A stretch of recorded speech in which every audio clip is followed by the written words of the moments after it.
The year was 2387, and Captain Jake Morrison had been flying ships between planets for 15 years. He worked for Stellar Transit Corporation, one of the biggest companies that moved people across space. Jake was good at his job, but he had strong opinions about aliens. He believed humans were better than other species and should be in charge of everything. Today's flight was supposed to be easy. The passenger ship was going from Mars Colony to Europa Station, a trip that usually took 6 hours. Jake checked his instruments as the ship moved through space. Everything looked normal. The passengers were mostly humans with a few aliens mixed in. Jake preferred it when only humans flew on his ship, but the company made money from all kinds of customers. In the first-class section, Maya Washington sat in seat 3A. She was a young black woman, maybe 30 years old, wearing an expensive, blue business suit. Her laptop was open and she was working on something important. Maya looked confident and smart, like someone who was used to making big decisions. Next to her sat a Centaurian diplomat named Vex 7. Centaurians looked like tall, thin humans but with gray skin and large black eyes. They were known for being very smart with numbers and science. Vex 7 wore the traditional purple robes of his people and had several important-looking documents in front of him. The trouble started when they began talking about the new planets that humans had found. These planets had valuable minerals that both humans and aliens wanted. Maya was trying to work out a deal that would be fair for everyone. But Vex 7 had different ideas. "Your species takes too much," Vex 7 said in his strange musical voice. "Humans spread like a disease across the galaxy.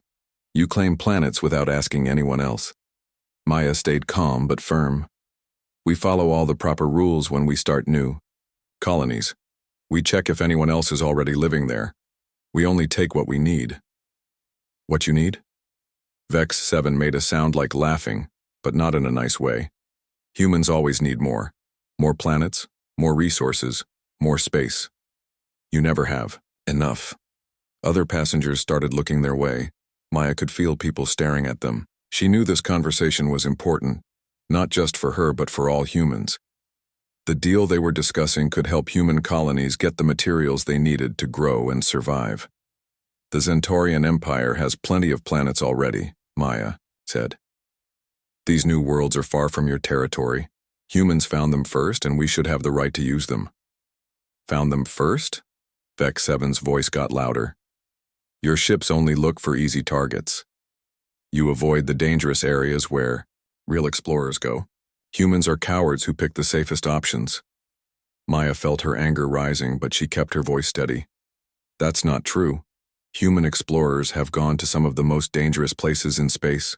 We've survived on planets that would kill most other species. We work hard for everything we have." "Work hard?"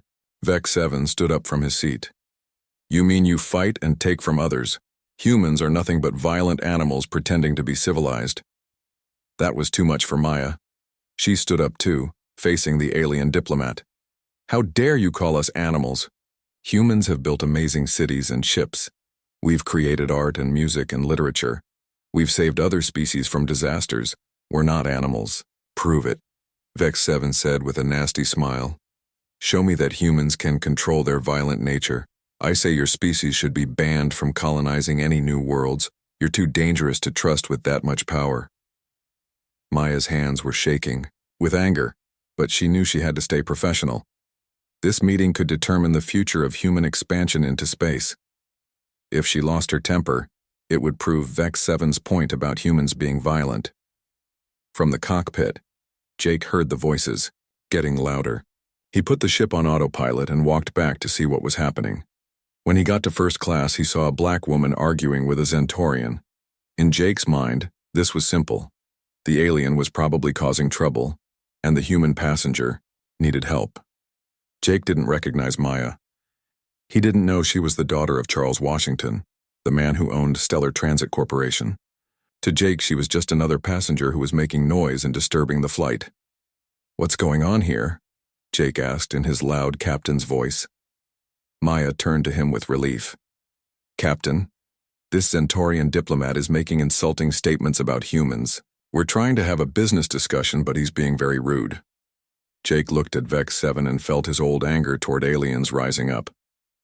"Sir, you need to sit down and be quiet.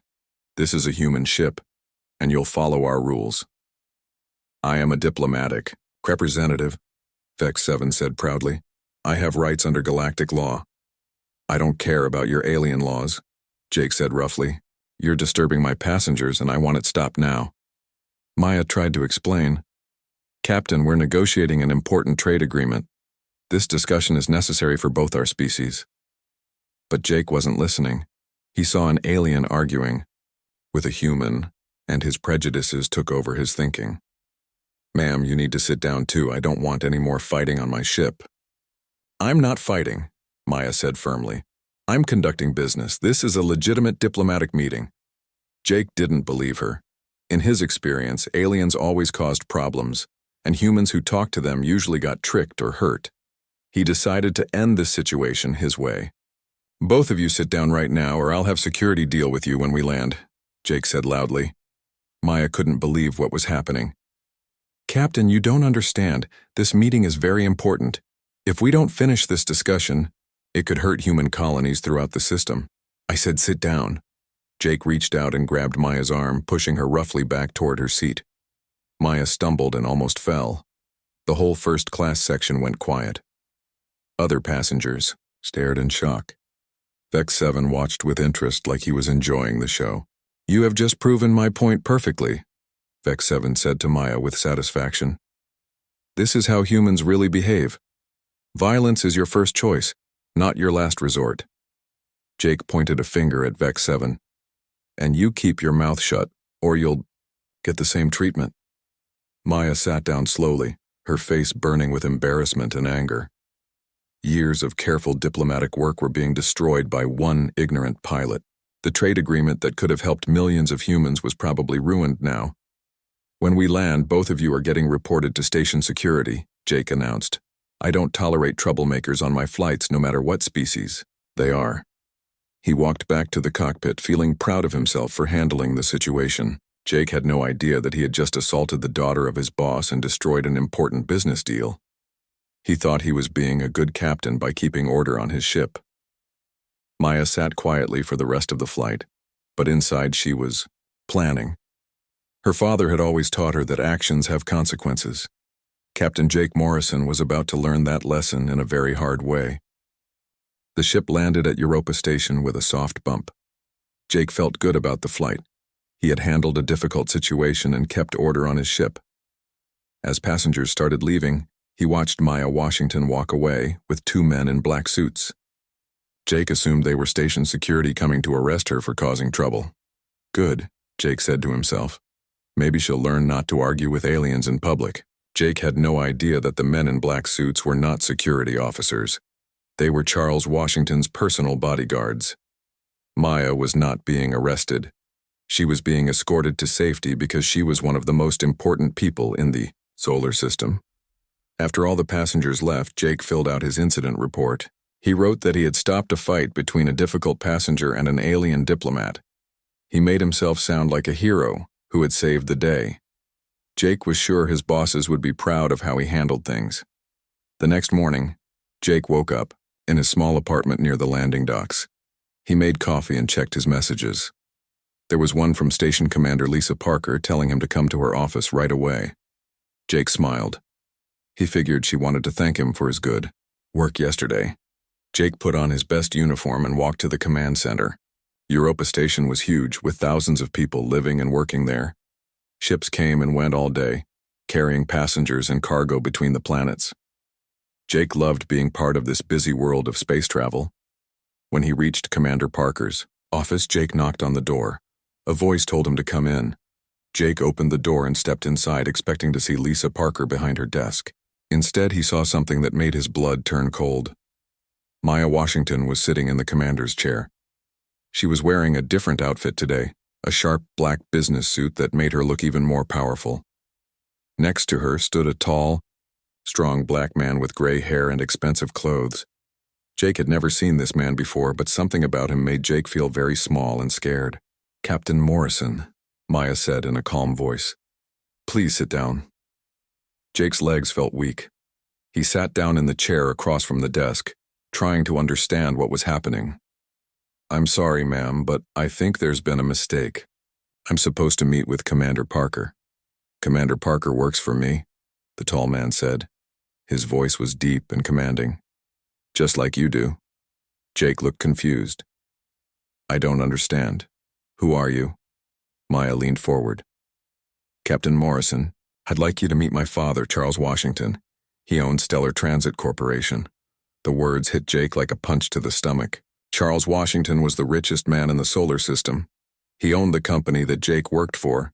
He owned hundreds of ships and employed millions of people across dozens of planets. And Jake had just assaulted his daughter. "Mr. Washington," Jake stammered. "I had no idea. I was just trying to keep order on my ship." Charles Washington walked around the desk and stood in front of Jake. He was even more impressive up close. His eyes were sharp and intelligent, like someone who could see right through lies and excuses. "Captain Morrison," Charles said slowly, "do you know what my daughter was doing on your ship yesterday?" Jake's mouth was dry. "She was arguing with that alien." "She was negotiating the Kepler mining agreement," Charles continued. "A deal that would have given human colonies exclusive rights to mine asteroids in the Kepler belt. Those asteroids contain enough rare metals to power our cities for the next 100 years. Jake felt sick. "I didn't know." "The Zentorian diplomat was testing her," Maya added. "His government wanted to see if humans could handle business discussions without becoming violent. It was a test of our entire species. And you failed that test," Charles said. "When you grabbed my daughter and threatened her, you proved to the Zentorians that humans are exactly what they think we are. Violent animals who can't control themselves."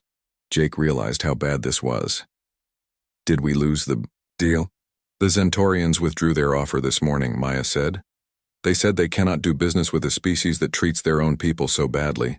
The mining rights are going to the Martian Trade Alliance instead." Charles Washington sat on the edge of the desk, looking down at Jake. "Do you understand what you've cost us, Captain? That mining deal was worth 50 billion credits.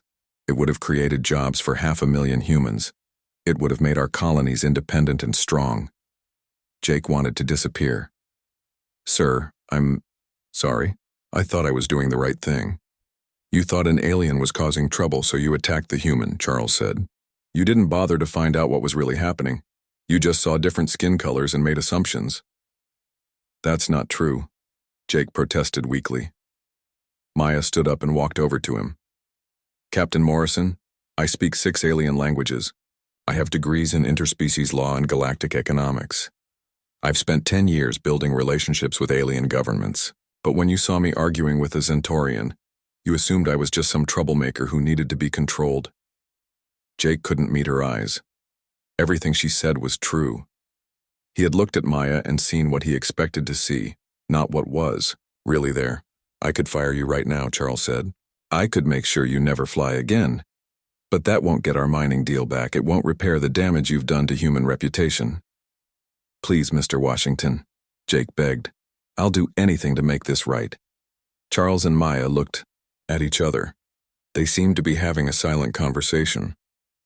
"There might be a way," Maya said finally. "But it would require you to work with aliens as equals. Can you do that?" Jake nodded quickly. "Yes, absolutely." "We've received a strange signal from the edge of the solar system," Charles explained. "It might be from an unknown alien civilization. We need a team to investigate. You would pilot the mission," Maya continued, "but I would be the commander, and the crew would include aliens from several different species." Jake's stomach dropped. "You want me to work for you? After what I did?" "This mission is too important to let personal feelings get in the way," Charles said. "If this signal is from a hostile alien force, humanity needs to know. If it's from a friendly civilization, we need to make a good first impression." Maya sat back down. "The ship is called the New Horizon. It's built with both human and alien technology. The crew will include Dr. Kevin Chen, our best xenobiologist. There's also Zara 9, a Zentorian engineer, and Korvac, a warrior scholar from the hegemony." "You want me to work with a Zentorian?" Jake asked. "After yesterday?" Can you think of a better way to prove that humans can change? Maya replied. Charles. Washington stood up. Captain Morrison, this is not a punishment. This is an opportunity. Humanity's future in space depends on our ability to work with other species. You can either be part of that future, or you can find a new job. Jake thought about his options. He could refuse the mission and probably end up unemployed. Or he could take the biggest risk of his life and try to work with the very aliens he had always hated. When do we leave? Jake asked. Tomorrow morning, Maya said. The New Horizon is already being prepared. Your crew members are arriving tonight. One more thing, Charles added. If you fail this mission, if you let your prejudices put the crew in danger, I will personally make sure you never work in space again. Do you understand? Jake nodded. I understand, sir. As Jake left the office, his head was spinning. 24 hours ago, he had been a simple cargo pilot who thought he knew everything about aliens. Now he was about to command a mixed crew on the most important mission of his life. Maya watched him go. Do you think he can change? She asked. Her father. Charles Washington smiled slightly. People can surprise you, Maya. Sometimes the biggest mistakes lead to the biggest growth. Outside, Jake looked up at the stars through the station's dome. Somewhere out there was an unknown signal waiting to be investigated. And somehow, Jake had to learn to work with aliens to find it. His whole world had changed in one day. Now he had to change too, or everything would be lost. Jake arrived at Docking Bay 7 early the next morning. His stomach was full of knots and he had barely slept all night. The New Horizon was unlike any ship he had ever seen. It was sleek and silver, with curves that looked almost alive. Parts of it were clearly human design, but other sections had the flowing lines that aliens preferred. As Jake walked up the loading ramp, he could smell something strange. It was not bad, just different. He realized it was the scent of alien technology, mixed with human systems. The ship was truly a combination of both worlds. Inside the main corridor, Jake met his crew for the first time. Dr. Kevin Chen was a short, friendly man with thick glasses and an easy smile. He carried several scientific instruments and looked excited about the mission. Captain Morrison, Dr. Chen said, shaking Jake's hand. I've read about your flying record. Very impressive. I'm looking forward to working with you. Jake felt embarrassed. Dr. Chen didn't know about yesterday's incident. Thank you, Doctor. I hope I can live up to your expectations. Next to Dr. Chen stood the most unusual being Jake had ever seen. Zara 9 was a Centaurian, but she looked very different from the diplomat on the ship. She was shorter and had silver markings on her gray skin. Her large black eyes seemed to see everything at once. Captain Morrison, Zara 9 said in perfect English, I have studied your flight patterns. You are skilled, but you make emotional decisions. This mission will require logical thinking. Jake didn't know how to respond. I'll do my best to stay calm. The third crew member made Jake take a step back. Korvac was from the hegemony, a warrior species that Jake had only heard about in stories. He was tall and muscular with thick green skin and yellow eyes. Scars covered his arms, showing that he had been in many battles. Human pilot, Korvac said in a deep voice. I have fought your species before. Some are brave, others are cowards. Which are you? I guess we'll find out, Jake answered, trying not to show his fear. Maya walked into the corridor wearing a commander's uniform. She looked professional and confident, nothing like the embarrassed woman from yesterday's flight. Good morning, everyone, Maya said. I know this crew is unusual, but we all have important skills for this mission. Dr. Chen will study any alien technology we find. Zara 9 will handle the ship's advanced systems. Korvac will provide security if we meet hostile forces. And Captain Morrison will pilot us safely through whatever we encounter. She activated a holographic display that showed the edge of the solar system. A small red dot was blinking near Pluto's orbit. The signal is coming from here, Maya continued. Our sensors show it's not natural. Something artificial is out there and it's been broadcasting for at least 3 days. Dr. Chen looked excited. What kind of signal is it? That's what we need to find out, Maya replied. It's not in any language we recognize. It could be from a new alien species, or it could be something else entirely. Zara 9 studied the display with her large eyes.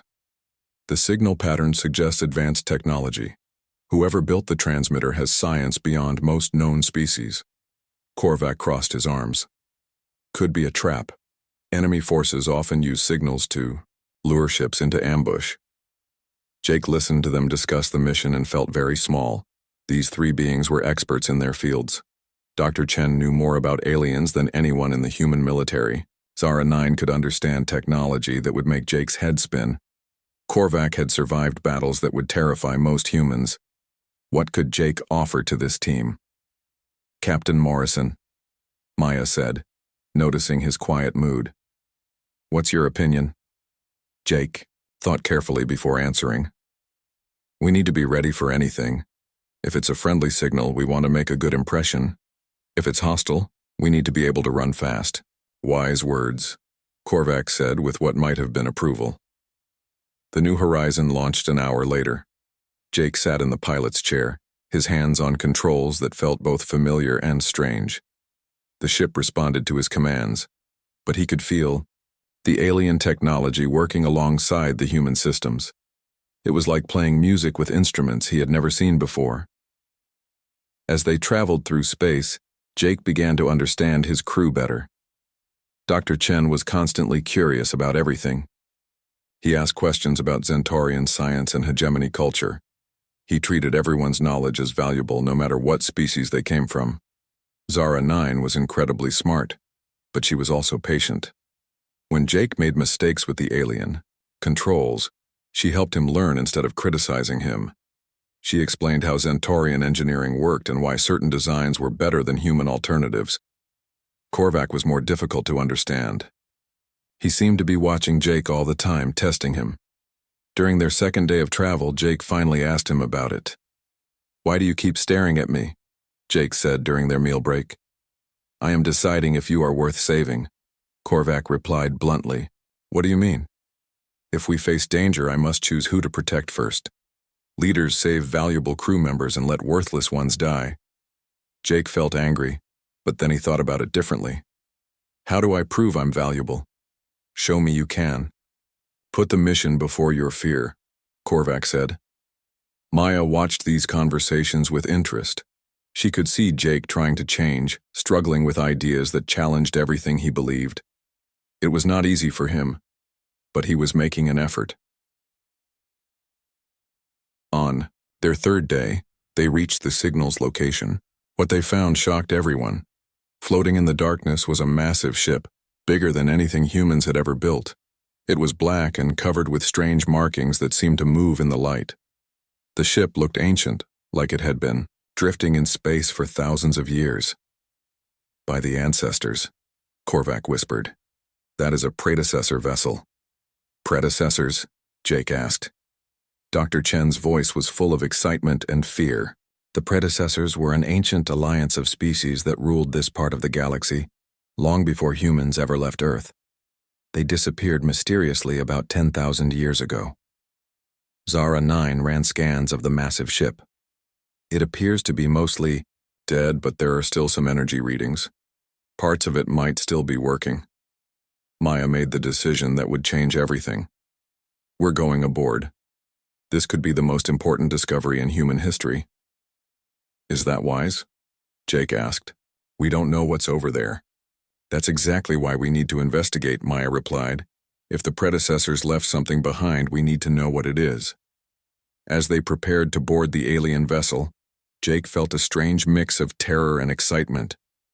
He was about to walk inside a ship built by beings who had ruled the galaxy when humans were still learning to make fire. Dr. Chen checked his equipment 3 times. Zara 9 programmed portable scanners for everyone. Korvac loaded weapons that could work in the vacuum of space. Maya reviewed emergency procedures with the crew. Remember, Maya said as they suited up. We don't know what we'll find in there. Stay together, follow orders, and be ready for anything. Jake looked at his reflection in his helmet visor. 24 hours ago, he would never have imagined working with aliens as equals. Now he was trusting them with his life. The airlock opened, and they crossed into the dead ship. Jake's heart was beating fast. But he was not backing down. Whatever they found inside, they would face it together. Maya led them through corridors that seemed to stretch forever. The walls were covered with symbols that hurt to look at directly. Emergency lights flickered occasionally, casting strange shadows that made everyone nervous. "The signal is coming from deeper inside," Zara 9 reported. "We need to reach the central command area." As they walked through the ancient ship, Jake began to understand that they were not just exploring. They were walking into a mystery that could change the future of every species in the galaxy. And somewhere in the darkness ahead, something was waiting for them. The team moved deeper into the ancient ship. Their flashlights cut through the darkness, revealing corridors that seemed to go on forever. The walls were made of some kind of metal that Jake had never seen before. It was black, but had a strange shine to it, like oil on water. "The air is breathable," Dr. Chen said, checking his scanner.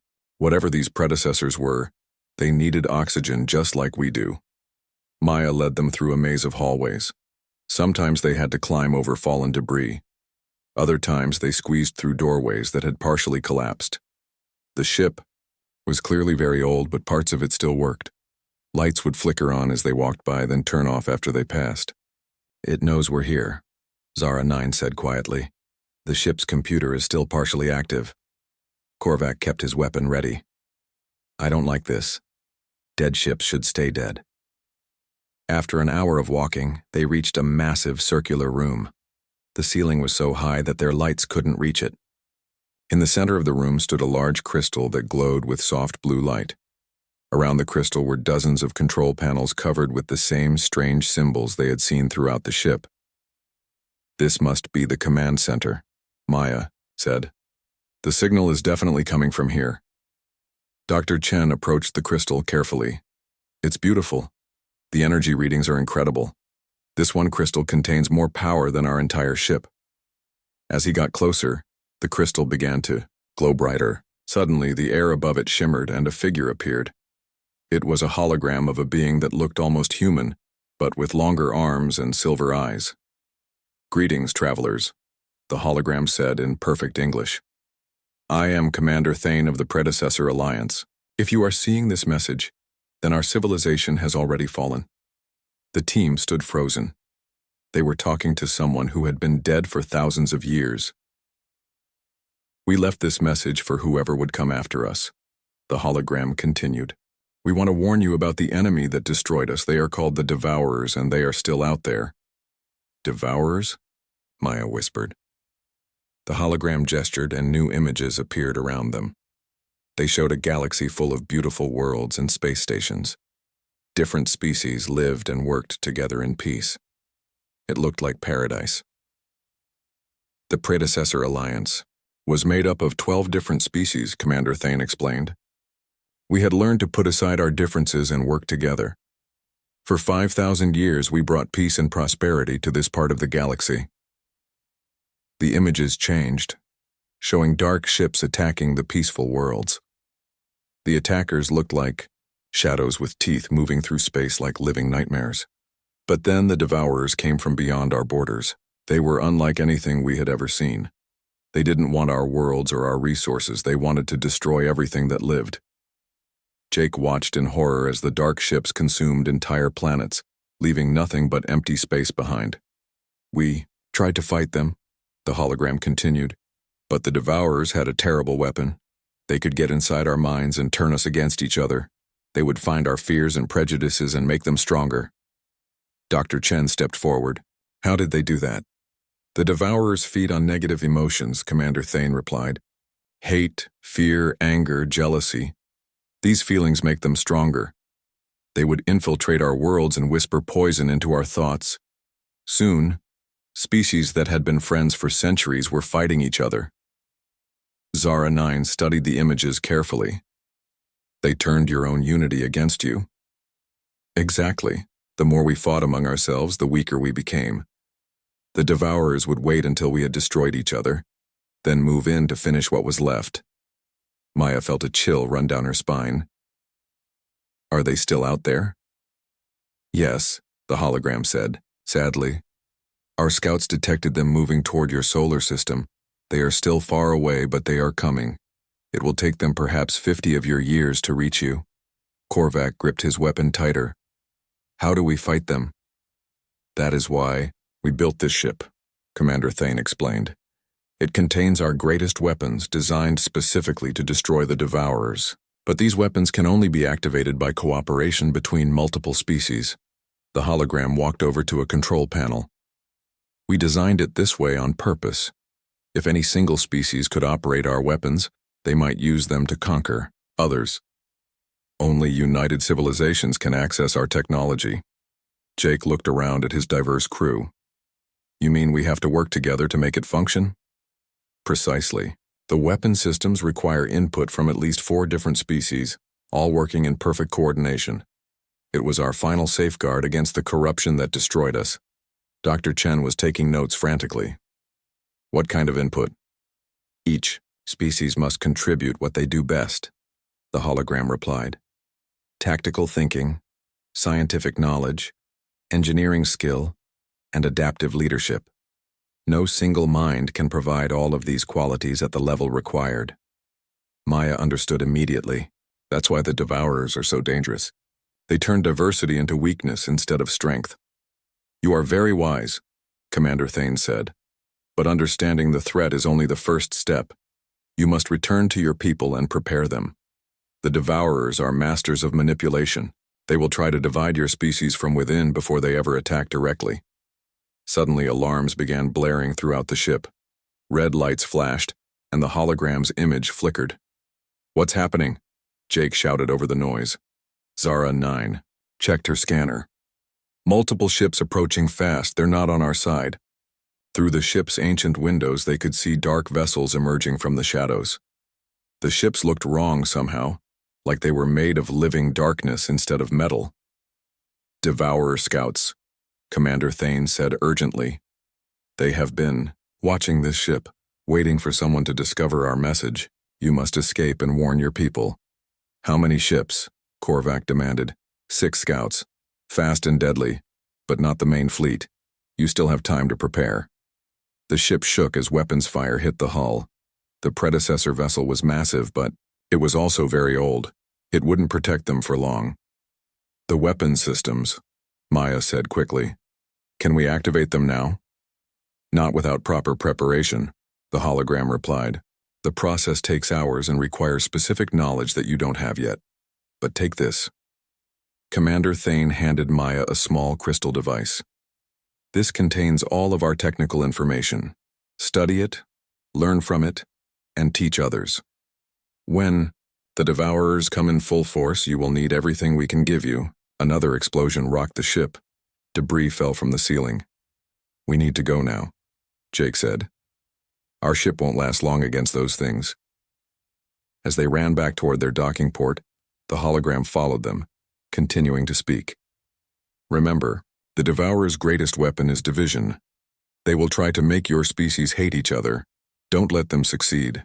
Your diversity is your strength, not your weakness. They reached the airlock just as their ship's hull began to buckle under enemy fire. Jake's hands flew over the controls, preparing for the fastest launch of his career. The crystal, Maya said, holding up the device. This changes everything. Dr. Chen was already studying it with his scanners. The information density is incredible. It will take years to decode all of this.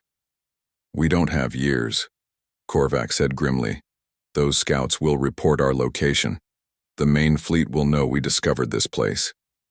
Jake engaged the engines, and the new horizon shot away from the ancient ship. Behind them, the Devourer scouts fired at the predecessor vessel, trying to destroy it completely. Will the ship survive? Zara 9 asked. It has protected its secrets for 10,000 years, Maya replied. It can survive a little longer. As they escaped into deep space, Jake realized something important. A few days ago, he could never have worked with this crew. His prejudices would have made him distrust Zara 9, fear Korvac, and dismiss Dr. Chen. But now, flying away from mortal danger, he trusted each of them completely. The Devourers almost won already, Jake said quietly. What do you mean? Maya asked. They didn't have to attack us directly. My own hatred nearly destroyed our mission before it started. If I hadn't learned to work with all of you, we never would have made it this far. Dr. Chen smiled. That's exactly what Commander Thane was trying to tell us. Unity is our greatest weapon. Maya looked at the crystal in her hands. Then we better get very good at using it. The real war is just beginning. Outside their ship, the stars looked the same as always. But now Jake knew that somewhere in that darkness an ancient enemy was moving toward Earth. And humanity's only hope was learning to work together with the very aliens that Jake had once despised. The New Horizon raced through space with 6 Devourer scout ships close behind. Jake pushed the engines to their maximum power, but the enemy vessels were gaining on them. Their dark ships moved through space like living shadows, faster than anything Jake had ever seen. They're closing in, Zara 9 reported from her station. Our weapons are no match for their technology. Korvac checked his combat systems. These are just scouts. If they're this powerful, the main fleet will be unstoppable. Maya studied the predecessor crystal, hoping to find something useful. The information inside was vast, but most of it was too complex to understand quickly. They needed time to study it properly, and time was exactly what they didn't have. Can we outrun them? Dr. Chen asked nervously. Jake shook his head. Not in a straight race. They're faster than us. He paused, thinking hard. But maybe we don't need to outrun them. Maybe we need to outsmart them. What do you mean? Maya asked. The asteroid field near Jupiter, Jake said. It's dangerous, but I know how to navigate it. Their ships might be faster, but are they better pilots? Korvac smiled grimly. You want to use the rocks as cover? Exactly. If we can get them to follow us into the field, we might be able to lose them among the asteroids. Jake changed course toward Jupiter. The Devourer ships followed, firing energy weapons that lit up space around them. The shots missed, but they were getting closer with each blast. Entering the asteroid field now, Jake announced. The New Horizon dove into a maze of spinning rocks, some as small as cars, others as big as buildings. Jake flew with skill that amazed his crew, threading the ship between collisions by mere meters. How are you doing this? Zara 9 asked in wonder. 15 years of flying through dangerous places, Jake replied, not taking his eyes off the controls. Sometimes being human means being crazy enough to try impossible things.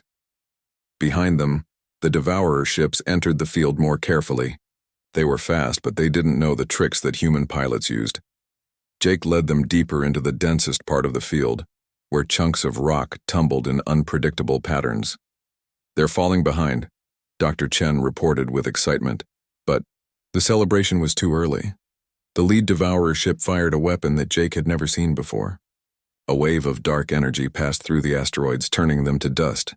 Suddenly, the cover they were using for protection was gone.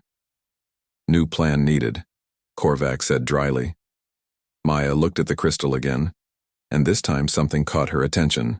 Jake, what makes humans different from other species? What do you mean? Jake asked, still focusing on flying. I mean, what can humans do that others can't? Jake thought about it while dodging another energy blast. We adapt, we improvise, we work together when we have to. That's it, Maya said suddenly. The predecessor message said their weapons need cooperation between species. What if we don't need their exact weapons? What if we can create our own using what each of us does best? Dr. Chen understood immediately. Combine our different abilities into something new. Zara 9, Maya called out. Can you link all of our ship systems together? Yes, but why? Because we're going to try something the Devourers have never seen before. Jake, I need you to trust us completely. Can you do that? Jake looked around at his crew. A few days ago, he would never have trusted aliens with his life. Now, facing impossible odds, he realized they were his only hope. Tell me what you need, Jake said. I need you to fly directly at the lead Devourer ship, Maya commanded. That's suicide, Korvac protested. Not if we work together, Maya replied. Zara 9, connect your engineering systems to Dr. Chen's scanners. Korvac, link your weapons to Jake's piloting controls. I'll coordinate everything. I don't understand, Jake said. You will. Trust me. Zara 9's hands moved over her controls with incredible speed, connecting systems that were never meant to work together, engineering linked to sensors. Korvac programmed his weapon systems. Weapons linked to navigation. Dr. Chen monitored the connections. All systems are stable. Maya took a deep breath. Jake, fly straight at them. When I say now, do exactly what feels right. Jake turned the ship toward the lead Devourer vessel. It was much larger up close, and its dark hull seemed to absorb light. Energy weapons charged up along its sides, preparing to destroy them. This is insane, Jake muttered, but he kept flying forward. Now! Maya shouted. Something incredible happened.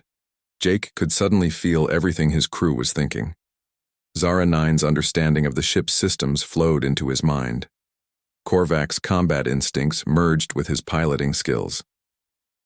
Dr. Chen's knowledge of alien technology guided his hands. For the first time in his life, Jake was not just human. He was part of something bigger. The New Horizon moved like a living thing, spinning and diving in patterns that shouldn't have been possible.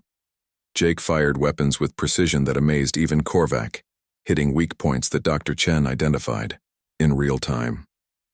The ship itself seemed to understand what they needed, responding to thoughts rather than just controls. The Devourer ship fired back, but Jake was no longer flying like a normal pilot. He was flying like someone who could see the future, dodging attacks before they were even launched. Impossible, Zara 9 whispered. Our coordination levels are off the charts. It's working, Dr. Chen reported. The enemy ship is taking damage.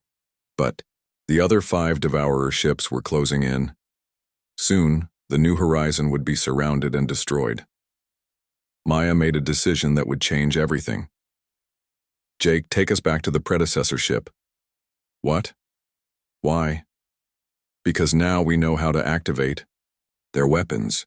Jake spun the ship around and flew back toward the ancient vessel. The Devourer ships followed, firing continuously. The New Horizon shields were failing, but Jake kept them ahead of the enemy. When they reached the predecessor ship, Maya directed Jake to dock with the main weapon systems. Everyone out. We're activating the ancient defenses. They ran through the corridors of the dead ship, still feeling the strange connection between their minds. When they reached the weapon control room, Maya placed her hands on the main console. Dr. Chen, analyze the power systems. Zara 9, handle the engineering controls. Korvac, manage the targeting systems. Jake, be ready to coordinate everything. Kiwar, ancient weapons came alive under their combined efforts. Massive energy cannons emerged from the predecessor ship's hull, powered by technology that was thousands of years old, but still incredibly advanced. Weapons online, Korvac reported. Targets locked, Dr. Chen added. All systems ready, Zara 9 confirmed. Fire, Maya commanded. Beams of pure energy lanced out from the ancient ship, striking the Devourer vessels. The dark ships tried to dodge, but the predecessor weapons were too fast and too powerful. One by one, the enemy scouts were destroyed, leaving only empty space and drifting debris. The connection between the crew slowly faded, leaving them feeling empty and alone after experiencing perfect unity. We did it, Dr. Chen said quietly. This was just the beginning, Maya replied. The main Devourer fleet is still coming. We need to get this information back to Earth. When they returned to Europa Station, Jake expected to face punishment for his earlier actions. Instead, he found himself in a ceremony hall filled with representatives from dozens of species. Maya and Charles Washington stood at the front, along with officials from the Galactic Council. Captain Morrison, the council leader, announced, "Your mission has proven that humans are capable of true cooperation with other species. Your application to join the Galactic Alliance is hereby approved." Jake looked out at the crowd of humans and aliens celebrating together. What happens now? Maya smiled. Now you get to help build the fleet that will defend our galaxy. The Devourers are still coming, but they're going to find something they've never faced before. What's that? Unity that can't be broken. 6 months later, Jake stood on the bridge of the starship Harmony, the first vessel crewed equally by humans and aliens. Maya served as his fleet commander, and together they trained new crews in the cooperation techniques that had saved their lives. Dr. Chen had decoded most of the predecessor crystal, revealing weapons and defenses that could protect entire star systems. Zara 9 designed new ships that combined the best of all species technology. Korvac trained security forces that could work together regardless of what planet they came from. Charles Washington's company became the backbone of the new galactic Alliance fleet, carrying soldiers and supplies to defensive positions throughout the solar system. But the most important change was in how different species saw each other. The Devourer threat had forced everyone to realize that their diversity was their greatest strength. Working together, they could accomplish things that no single species could achieve alone. Jake often thought about his first meeting with Maya on that passenger flight. His prejudice had nearly cost humanity its place among the stars. But sometimes, he realized, the biggest mistakes led to the biggest growth. When the Devourers finally arrived 50 years later, they found a united galaxy waiting for them, and for the first time in their dark history, the ancient enemy discovered that some bonds could never be broken. Humanity had finally learned its greatest lesson. True strength came not from conquest, but from cooperation. And that lesson would echo through the stars for generations to come.